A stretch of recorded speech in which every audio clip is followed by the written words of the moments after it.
Anatomy में हम क्या पढ़ते हैं स्टूडेंट्स के।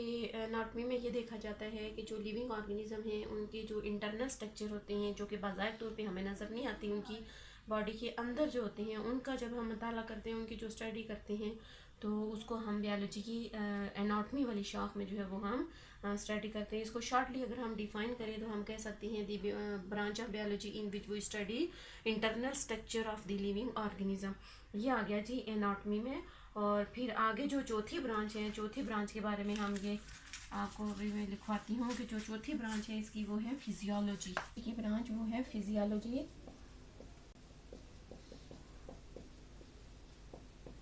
फिजियोलॉजी में हम ये देखते हैं कि जो डिफरेंट पार्ट्स हैं, मतलब किसी भी ऑर्गेनिज्म के या जानदार चीज़ के जो मुख्तलिफ जो हिस्से होते हैं वो काम किस तरह करते हैं, फंक्शन कैसे करते हैं, उनके अंदर कौन सा वाला जो है वो बेसिक प्रिंसिपल पाया जाता है जिसकी मदद से वो जो है वो डिफरेंट फंक्शन जो है वो परफॉर्म करते हैं। इन तमाम चीज़ों को जो है वो हम फिजियोलॉजी के अंदर जो है वो पढ़ते हैं। हम कह सकते हैं स्टडी ऑफ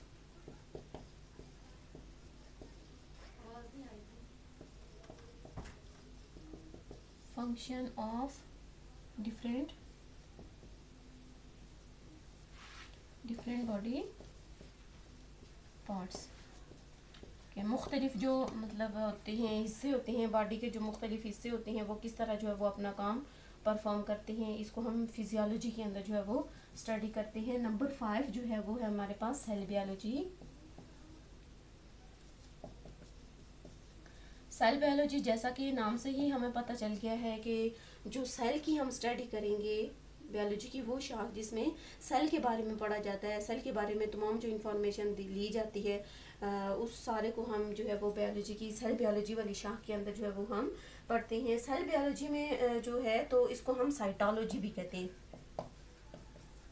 सेल बायोलॉजी को साइटोलॉजी भी कहा जाता है। हम इसको यूँ डिफाइन कर सकते हैं कि इस ब्रांच के अंदर जो बायोलॉजिस्ट होते हैं वो मुख्तलिफ जो स्ट्रक्चर होते हैं, सेल के जो स्ट्रक्चर्स होते हैं उनकी डिटेल पढ़ते हैं, जो ऑर्गेनेलीज होते हैं उनकी डिटेल के बारे में जो है वो पढ़ते हैं। जैसे कि हमने कहा कि जो कौन सी वाली थी, एनाटॉमी जो थी, एनाटॉमी में हम इंटरनल स्ट्रक्चर के बारे में पढ़ते हैं। तो जो सेल बायोलॉजी है, इंटरनल स्ट्रक्चर के बारे में हम पढ़ के साइटोलॉजी के एनाटॉमी के अंदर हम उनके बारे में मालूमात हासिल करके तो सेल बायोलॉजी में हम देखते हैं कि मुख्तलिफ जो सेल हैं, टिश्यूज़ हैं या मुख्तलिफ जो ऑर्गेनेलीज हैं वो काम कैसे करते हैं।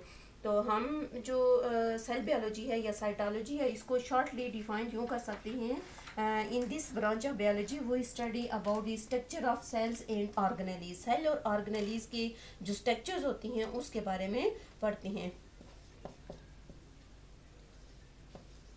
स्टडी ऑफ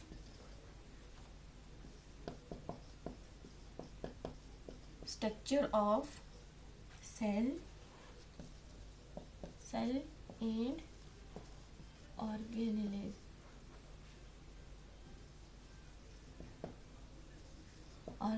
ठीक है, ऑर्गेनेलीज के बारे में जो है वो हम पढ़ते हैं किसके अंदर, साइटोलॉजी के अंदर या सेल बायोलॉजी के अंदर, के मुख्तलिफ जो सेल्स होती हैं या ऑर्गेनेलीज होती हैं उनका स्ट्रक्चर कैसा है, वो कहाँ पे जो है वो लाई करते हैं, साइटोप्लाज्म के अंदर जो है वो कहाँ पे मौजूद होते हैं या लिविंग ऑर्गेनिज्म में कहाँ पे मौजूद होते हैं, उनका फंक्शन क्या है, ये तमाम चीज़ें जो है वो हम सेल बायोलॉजी के अंदर पढ़ते हैं या साइटोलॉजी के अंदर पढ़ते हैं। और आज हमने ये 5 ब्रांच जो है वो बायोलॉजी की यहीं तक हमने पढ़ना है। और थोड़ा सा मैं फिर आपको इसमें भी ओवरव्यू दे देती हूँ कि बायोलॉजी में हमने आज क्लास 9 का चैप्टर फर्स्ट जो है वो पढ़ा है, उसका इंट्रोडक्शन पढ़ा है। फर्स्ट चैप्टर जो है वो इंट्रोडक्शन टू बायोलॉजी है। हमने सबसे पहले जो है वो बायोलॉजी का इंट्रोडक्शन पढ़ा कि बायोलॉजी होता क्या है।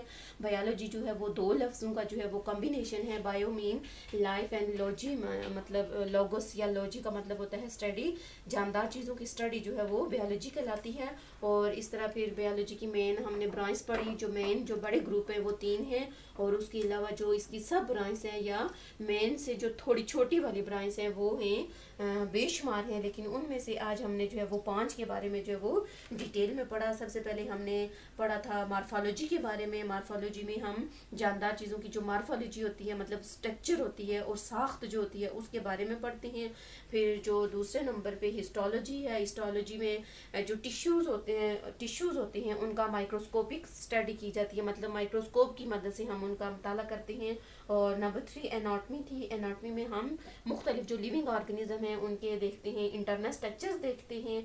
और फिर फिजियोलॉजी जो है, फिजियोलॉजी के अंदर उन मुख्तलिफ पार्ट्स जो होती हैं उनका फंक्शन देखते हैं कि मुख्तलिफ जो बॉडी पार्ट्स हैं वो काम किस तरह करते हैं। और नंबर 5 जो है वो सेल बायोलॉजी है। सेल बायोलॉजी को साइटोलॉजी भी कहा जाता है। और साइटोलॉजी के अंदर या सेल बायोलॉजी के अंदर हम मुख्तलिफ जो सेल्स होती हैं, ऑर्गेनेलीज होती हैं, उनके स्ट्रक्चर के बारे में जो है वो पढ़ते हैं। अगर यहाँ तक आप लोगों को कोई मसला है, कोई भी क्वेश्चन पूछना है या कहीं से भी समझ नहीं आ रही है, कुछ भी मसला है, तो आप लोग जो है वो बता सकते हैं और फिर मैं आपको वहाँ से एक्सप्लेन करके बता दूंगी कि क्या मसला है और उसका क्या सोल्यूशन है। तो आज के लिए इतना काफ़ी है।